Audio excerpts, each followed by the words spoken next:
And out of the blue, an alderman called me. He goes, "Mr. Schmidt, you've got that club next door. We're supposed to give them a liquor license. What do you think?" He got a 15-minute sermon. I said, "Well, I'll tell you, you're going to stand in front of God and you're going to give an account why women are getting date rape drugs in their drinks. If a girl's assaulted, it's on your head and the council. And our church stands for God and free. We stand for faith and we stand for integrity and we stand for defending people." And that night, first time in our history of Watertown, they denied the license. And after that, I get a call the next day from the chief of police and the city attorney. And they go, "Mr. Schmidt, I don't know if you heard, they denied this club a liquor license. We've got to have a meeting. Can you rally the troops?" That's what he asked me. And I tried to rally, and I'm friends with a lot of people in my hometown. I tried to rally church people, and church people make a lot of excuses. You're not of my denomination, you're not of that. And you know what I told them? I fight for Jesus. You should fight for Jesus. When he opens a door, you come together. And so most who came were from our church. And they had a 4-hour hearing. And I believe when you enter a battle against the devil, you've already won. Yes.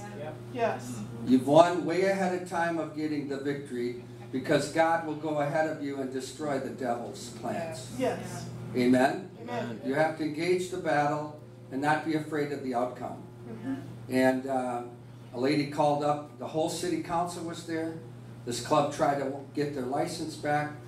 And a lady called and said, "This bar owes me $3,500 in unpaid liquor bills." And from then it went south the whole meeting. That was the beginning of victory. And then the club owner, so defiant, bringing thugs to the meeting, he stands up and goes, "We back the badge." And Chief Rhodes goes, "No, you know, and I arrested you a few months ago, and I brought the video here of what you called me."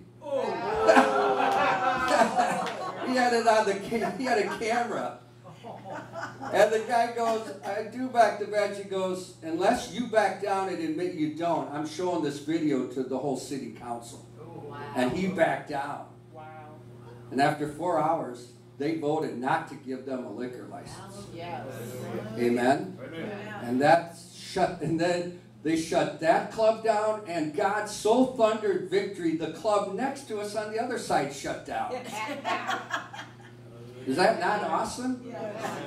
And then we get a call. I got a call out of the blue, because this was a big victory, affected our whole city. Someone calls me going, "You know, these clubs are in Dodge County. They've been there 25 years. And, you know, how'd you guys get that victory?"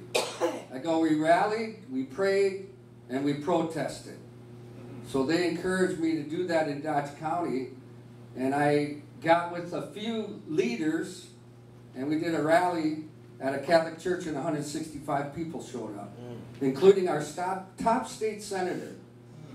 And he stuck his head out of the water of mediocrity, and he says, and there's press from around all over the area at the meeting. And we have 6 people speaking, me, the chief of police, the sheriff of Dodge County, and Scott Fitzgerald gets up and says, "I want every strip club shut down in the state." That's what he said. Of course, you got the church people going, "Amen, brother." And Sheriff Dale, Mike Boldea from Hand to Help, he was at all our rallies. And that opened the door for 3 rallies. 800 people came to those 3 rallies. We wrote the song "Not in Our Town." That got recorded, became an anthem against sex trafficking. And 2 of those clubs are gone.